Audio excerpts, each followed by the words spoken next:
Hi, my name's Mark. I'm one of the pastors here at Trillium. Last week, I watched The Little Drummer Boy, that 25-minute animated TV show they put together back in the 60s, 68 actually. And I was watching it with my wife, Sally, who'd never seen it before, interestingly, and my daughter, who'd seen it once before.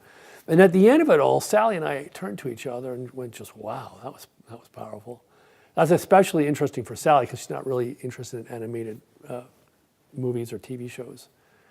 And it got me thinking about the whole Little Drummer story afterwards. You know, it comes from an actual song written in 1941. It didn't get really famous until the mid-50s when the Von Trapp family, Sound of Music, made it famous in their own rendition of it. And from there, it kind of just grew and grew and grew, and more covers were done on it. And then finally in 68, they made a little TV show out of it, an animated Christmas special.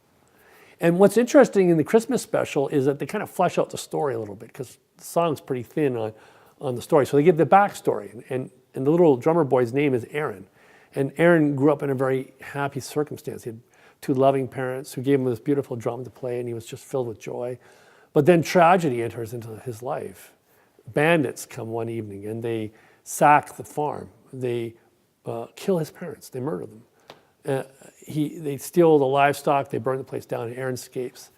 And from that moment forward, he vows to hate all people. The world is hurting him powerfully, and he hates all people in return. And the only solace he gets in life is playing his drum and hanging out with his animal friends. And then in the TV special itself, he's waylaid with more trauma. He's not only lost his parents, he has the trauma of being kidnapped by this merchant who exploits him for his musical gifts.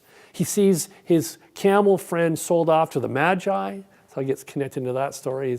He chases after the Magi, trying to get his camel friend back. They get up to the nativity scene, and all of a sudden his little lamb friend, one of his animal friends, gets run over by a Roman chariot, and now in his arms, one of his most precious people, not people, but presence in the world is dying, and he doesn't know what to do. And he rushes over to one of the kings, the three kings, the Magi. But the Magi says, there's nothing I can do about this. And then the Magi points him to the nativity. And he looks over, and he sees this child in the manger, and in this glowing light. And all of a sudden, all his hatred and all his grief just falls away, I was listening to a psychologist, a well-known psychologist, saying that if you have an emotional reaction to something that happened more than 18 months ago, then essentially that event, the trauma of that event, has taken hold of your life. And you're under its authority or power in some way or another.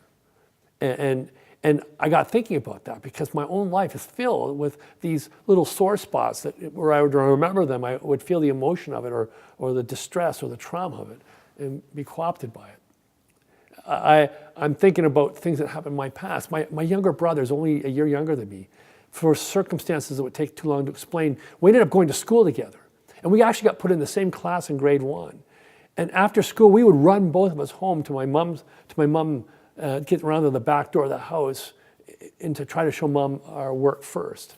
And we became these rivals towards one another. And we would battle out at the back door. And because I was a year older, I would always win. And I still have visions of him crying at the door. And even though I was only 6 or 7 years old, I knew what I was doing was wrong, but I couldn't stop. And I've struggled with this for 50 years. And the trauma of it still touches me, even though I've done the therapy and I've done the small group work. I even took my brother out for lunch and apologized to him for it.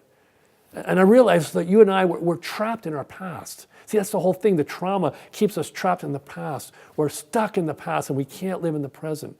And that's true with Aaron in the story of the little drummer boy. He's stuck in the past of the trauma that's been done to him. And then he comes to the nativity and he sees the Christ child lying in the manger, and the light that's emanating off of it is a mythical expression of perfect love. And he's touched by perfect love, and all of a sudden the hatred and frustration and all the anguish of life just disappears. See, because he's living in the present moment.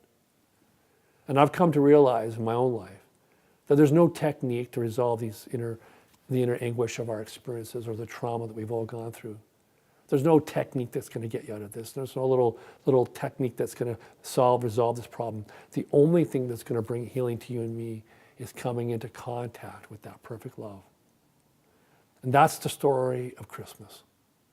That perfect love was made real to us so that we would be freed from the trauma of our past and be able to step boldly into the present.